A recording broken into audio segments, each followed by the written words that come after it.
people still see just sort of physical health and mental health sort of still separate? I think so. I think we're definitely moving forward. I think people are definitely looking at the bigger picture and all of the ingredients, if you like, of what good health looks like.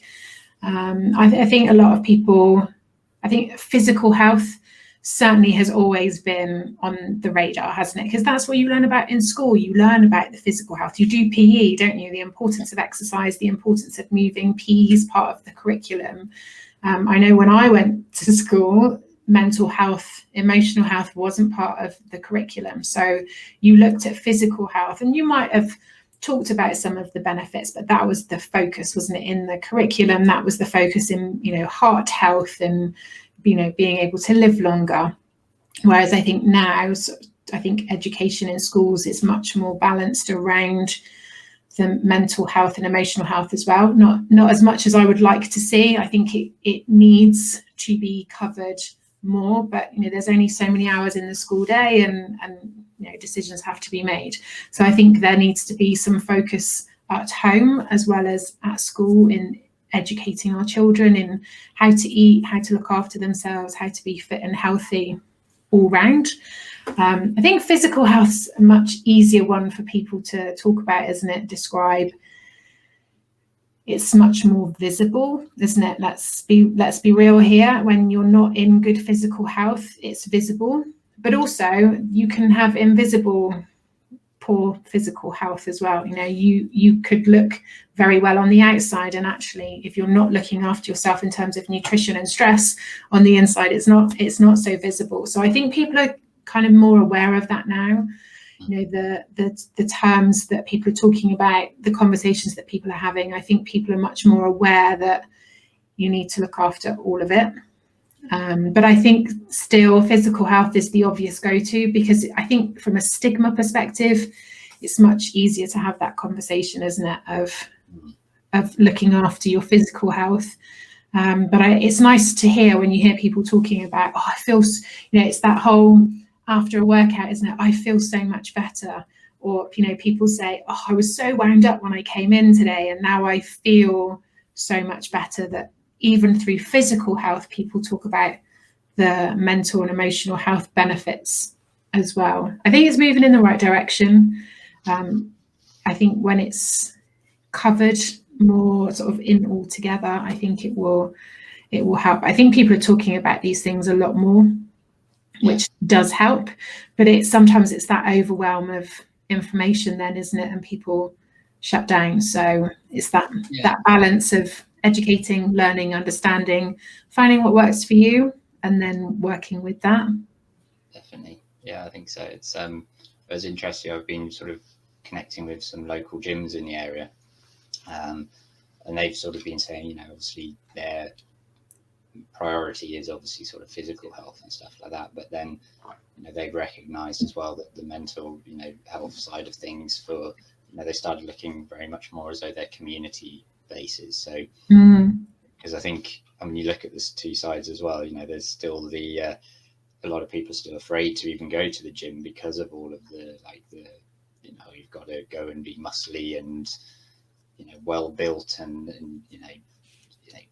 sort of, I wouldn't say sort of like the fitness good looking sort of side of things, which puts people off. And the lady I was speaking to was sort of saying, well, no, what their approach now is going to be is a lot more about getting community and making it that social place so people are exercising and sort of getting that mental health sort of fix as well. So it's but I think there's still a bit of work there. As I said, I think that was sort of I think there's that crossover, isn't there, starting to happen. And I think one of the most interesting things for me when lockdown happened was that I think it gave people permission. And I think when you connect the gyms closing through lockdown, I think it just gave that opportunity for gyms to talk about that connection between physical health and mental health.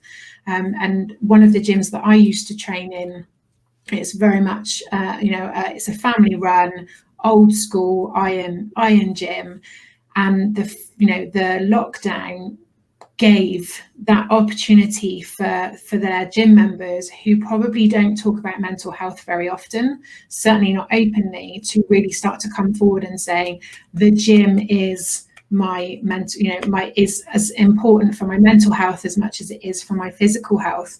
And they did a recording chat, and that it was great to see people who just openly said, I don't talk about this. I don't talk about this stuff, but the gym is my lifeline. The gym is my community. It's where I go, and I might not talk about things, but I'm in a place where I feel supported, and I have that outlet to be able to balance out stresses of life. And I think, COVID is not a positive thing, but I think there's lots of positive things that will come out of this. And I think the connection between gyms and mental health, or physical activity and mental health, is one of the things that is going to come out of that, in that connection is now really, I think people are talking about that connection a lot more. I suppose people have realised once it's been taken away or gone, that little section, it's kind of, you suddenly realise, wow, actually that was really important to my life. So I think that's what a lot of people have sort of realised, is kind of like, well, yeah, going and playing football, or going for a run, or something, going swimming was so integral. And then when it's taken away, it's kind of like, oh, I really want this back. It's kind of it's there in the subconscious, isn't it? It's all the connection, isn't it, of what else it means. And I think people, one of the things that when we do on one of the programs, we talk about activity, and what I ask them to make take notice of in that week is not just how many steps you've taken or what activity you've done, but what else does that activity involve? Is there a social element? Do you go and meet up with people for this activity? Take notice of how you feel before and how you feel after. So think about how it's impacting your mental and emotional health as part of that activity. Is it getting you outside? Is it getting you out of the house and in with other people? And I think that's the connection, isn't it? Is that it's not just about raising your heart rate, because we can all do that jumping around in our living rooms. Yeah. But that doesn't tick the box for a lot of us, because that's not what we're not necessarily, for a lot of us, we're not going there to get our hearts racing. We're going there because there's so many other benefits to it. And I think that's what we noticed, wasn't it, when lockdown happened, when you could only leave the house once a day for exercise. It's that freedom of being able to, I feel like a run, right, I'm going to go now. Yeah. I'm not sure that's ever happened to me, but I might feel like going for a walk, or I might feel like going to the gym. I'm not sure I ever feel like going for a run, but never say never. And I know it happens for others, so don't want to disregard it. But when you like you said at the beginning, when you were giving your introduction, that only being able to have one walk a day, that restriction around being able to get out and about, I think highlighted a lot of things for a lot of people. So yeah, I think it's definitely widening and opening up that conversation for sure.